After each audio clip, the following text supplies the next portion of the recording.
Hi everyone, this is our channel Around My Story. Please like, share and subscribe. Hi, my name is Laura. I'm 23 years old, and I teach art. I recently got married to the love of my life, Norman. I considered him my friend, my brother, my son, and my husband. We loved to prank each other, even after we got married. For instance, one time I turned off all the lights in the apartment, dressed up as a monster, and scared the living daylights out of him when he came back from the store. Another time, he damaged my car. I put mayonnaise on his toast. I did worry sometimes that our jokes might go too far. I mean, he did get really mad at me once. He stopped talking to me for 2 days, even though I apologized profusely many times. After that, our pranks sort of stopped. I figured our pranking days were over. About a month later, I returned home to find a letter on the floor. I opened it and read it. If you don't pay us 100,000 by Friday, we will kill Norman. I smiled. Norman was pranking me again. When he returned home, I hugged him and showed him his prank letter. He read it carefully, and his brow furrowed. He appeared seriously frightened and swore that this was not part of any prank. He told me that we needed to leave town as soon as possible. I asked him why, and he told me that before he married me, he had stolen a gold statue from a motorcycle gang. I asked him why he couldn't just return it with an apology, and he told me that the statue was worth a lot of money and could make us really wealthy. That night, an armed masked burglar broke into our apartment and confronted us with a gun. He said to Norman, "Hello, Norman, long time no see. You need to choose between the statue or your wife. Choose now." Norman was hesitant. Then he steadfastly said, "I can't give up the statue. Take my wife." The masked man turned towards me. He pointed the gun at me in a threatening manner. I was frantic. I was staring at Norman in shock. Suddenly, the masked man ripped off his mask. It was Keanu, Norman's brother. Norman sat down, laughing so hard he could hardly stop to breathe. Between laughs, he said, "This is payback for the last prank of yours. I was so mad at him that day, but it's all right. He doesn't know what I have planned for him." Our feelings are always hard to control. We are humans after all. Sometimes we do things we can't explain, just because we feel that way. I had a student named Daniel, a sweet and innocent child. I was prepared to do anything for him, but don't judge me just yet. First, let me tell you my story. My name is Jolene. I'm a 21-year-old math teacher at a primary school. I live with my sister and my mother. My house was next to the school where I work. I love teaching, and I like teaching the students in creative ways. They loved me, and I loved them. Daniel was a special student, though. Our story began at the start of the new year. It was the first day of school. I missed all my students over the summer break. I missed them so much that I stood by the door to welcome them back. Before I started my first lesson, Mr. Smith, the student affairs officer, knocked on the class door, with Daniel hiding behind his back. Mr. Smith greeted the class and asked them to greet Daniel, but Daniel was too shy and didn't move. So I went over to him to take him by the hand, but he pulled his hand away, which embarrassed Mr. Smith. I asked him to greet his classmates, so he went and he stood in front of the class and he said, "Hello, I am Daniel." Then he went and he sat at the very back of the class. He didn't talk much with the other kids. He didn't like to interact with anyone. Daniel always looked sad, and I thought to myself, he's only 8. What could possibly have made him that way? I tried to get close to him, but he resisted all my efforts.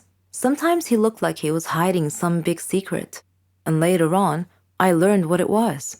One night, when I was surfing the social media, I came across a horrible news story about a jealous husband killing his wife and another man right in front of his son. The child had been none other than my new student Daniel. Reading that sad story, I started understanding why Daniel was acting that way. I decided to try brightening his life a little. Every day, I would buy a small present and put it on his desk.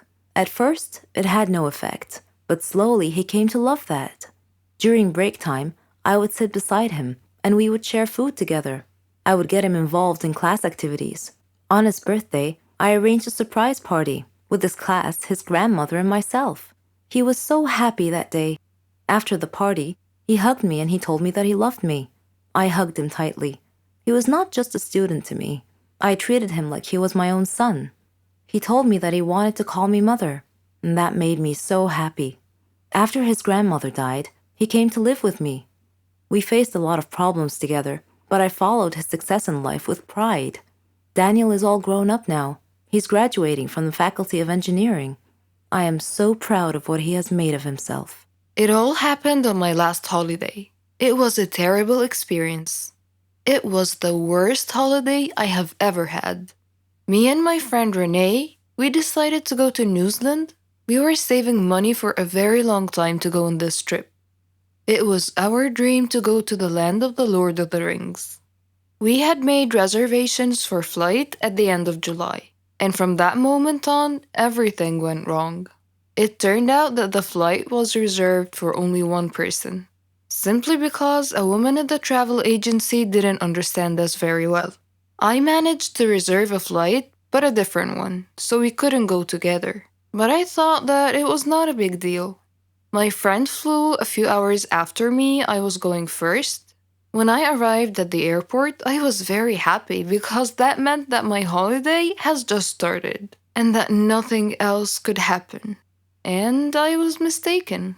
When the hour of my flight was coming, I queued up to the custom clearance. My passport was right, and the next thing I had to do was to go through the metal detector. When I was passing through, it started to beep. I was so scared. I was taken aside immediately, and I felt like a thief. It was terrible. The custom officer had taken me to another room and she told me to undress. I tried to explain that I had a belly ring and maybe it was the cause of the beeping, but she didn't want to listen. I had to undress. They took my clothes somewhere else and I was standing alone in the middle of the room. I was shocked and stressed. The woman came back after about 5 minutes, which seemed to be ages for me. She gave me back my clothes, but I was not allowed to put them on. She checked me one more time with a small metal detector, which was obviously beeping in front of my belly ring. Of course, the custom officials went through all of my things, but they didn't find anything. I was late for my flight, so I had to wait for another one. My friend was supposed to meet me at the airport, and it was me who should be waiting for her. She was terrified that I was not there, but fortunately she decided to wait. After that horrible flight, we met at the airport and we went to our hostel. It turned out that we expected something different, but it was not that bad, and we were too tired to look for something else. New Zealand is the most beautiful country I have ever seen, and we loved everything about it. The people, their customs, their food, basically everything, and the entire environment. We spent 3 weeks there. We had a really good time, but when the time ended, we had to fly back home. I was a little bit scared. This time, I decided to remove my belly ring. We came to the airport about 3 hours before the departure time. At the entrance to the airport, we saw an older woman who had a large card with the word written on it with capital letters, Poland. So I came up to her and I started to speak in Polish. She smiled and we started to chat together. When we were just about to leave, she asked me if I could take a box of chocolates with me and give it to her son in Poland. He was supposed to meet me at the airport because she would phone him. And of course I agreed. And then it started again. At the custom clearance, everything was okay. I came through the metal detector and nothing happened. My passport was alright. I was almost free when the custom officer asked me about the chocolates. I said that it was given to me by the lady at the entrance and that her son is going to take it back at the airport in Poland. The custom officer asked me to open the box. I didn't want to agree as it was not mine, but I had to. It turned out that inside there were not chocolates, but cocaine worth $20,000. I was taken to jail. I spent 2 days there and then everything had been explained. I could come back home and the lady and her son were caught and also taken to jail. I don't have to explain why this was the worst Hello, holiday I'm ever. Sarah. Ever heard of a phobia before? Don't worry, it's not contagious or anything. It just means you're scared of something in particular. Places, people, things. I have a phobia. but I don't like to talk about it, and I definitely don't want to be seen in that state. I was in my second year at college. I had been very busy that semester because we had a lot of assignments, and it was fine. I mean, I liked studying and completing tasks, but I was never a nerd or a geek. No. I like to dress nicely too. I have my own fashion and style. It wasn't easy making friends, though. There were two types of people at my school: smart nerds who couldn't care less how they dress, and complete airheads who dressed nice. I didn't fit in either one of those groups, so I basically kept to myself until one day I got assigned to do a task with a girl and a boy, Jane and Kyle. They didn't look nerdy at all, and I thought to myself, oh great, looks like I'll be doing all the work. But when we started talking about the project, they didn't just sit there or toss ridiculous retorts. All three of us were having an actual conversation about the topic. I was so thrilled. It finally seemed like I belonged somewhere. We became friends and did everything together. We could tell each other anything. Well, not everything. I had one secret from my friends. I never told them I had a phobia. Anyway, a year later, Jane moved to Germany with her parents. She was going to finish college there. So it was just Kyle and I now. All through college, we were the best of friends. We even did our graduation project together. On graduation day, Kyle and I were supposed to go out for dinner.